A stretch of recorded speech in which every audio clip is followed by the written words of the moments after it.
हमने अभी जब बात की राज्य निवडणूक आयोग से दिनेश वकमरे साहब से और काकाणी जी भी वहाँ पे उपस्थित थे, जब हमने बात की तो उन्होंने हमें बताया कि मुझे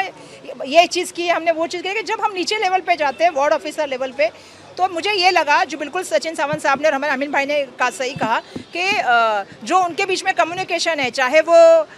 राज्य निवडणूक आयोग हो या बीएमसी में, मुझे कम्युनिकेशन का बिल्कुल जो है वो लैक ऑफ कम्युनिकेशन दिखा, कहीं ना कहीं उनके अंदर संभ्रम मुझे बातों में लगा। और सबसे बड़ी बात है कि हम बार बार दोबारा नाम की बात कर रहे हैं कि जिस तरह से डबल स्टार करके ये मतदार यादी आई है, उसमें हमारा कहना यही है कि निवडणूक आयोग से हम जब मिले तो हमने ये कहा कि उस आदमी जब इलेक्शन के दिन वोटिंग को जाएगा, जिस तरह से हमें बताया गया अधिकारियों के माध्यम से, चाहे वो डीएमसी हो, चाहे वो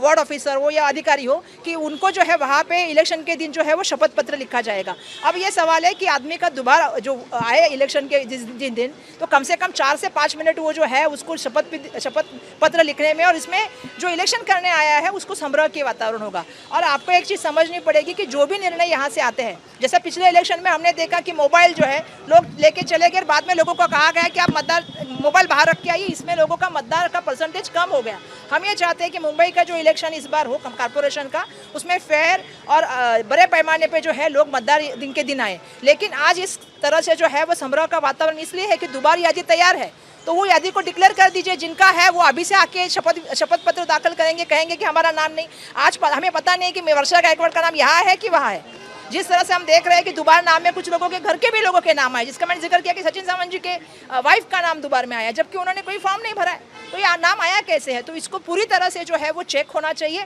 और इसकी पूरी पारदर्शिता। आज के तारीख में क्या होता है, राज्य निवडणूक से आयुक्त के पास जाता है, आयुक्त से बीएमसी के अधिकारी से बीएलओ तक जाता है, लेकिन वो चीज़ जनता तक जानी चाहिए और इसमें क्लियरिटी होनी चाहिए कि ये लिस्ट आपके पास है तो इस लिस्ट को डिक्लेयर कर दीजिए। उसके ऊपर आने वाले दिनों में हमने कहा कि हम आपके साथ मदद करेंगे, लेकिन लोगों को जो है मतदान के दिन जो आप पूरी संभ्रम का वातावरण करेंगे और लोग लाइन में खड़े रह के आप शपथ पत्र भरने की अपेक्षा करते हैं और लोगों को में जो संभ्रम की भावना होगी। क्योंकि मैं बताना चाहती हूँ, कुछ मतदार संघ में तो 27-28 हज़ार मतदार जो है वो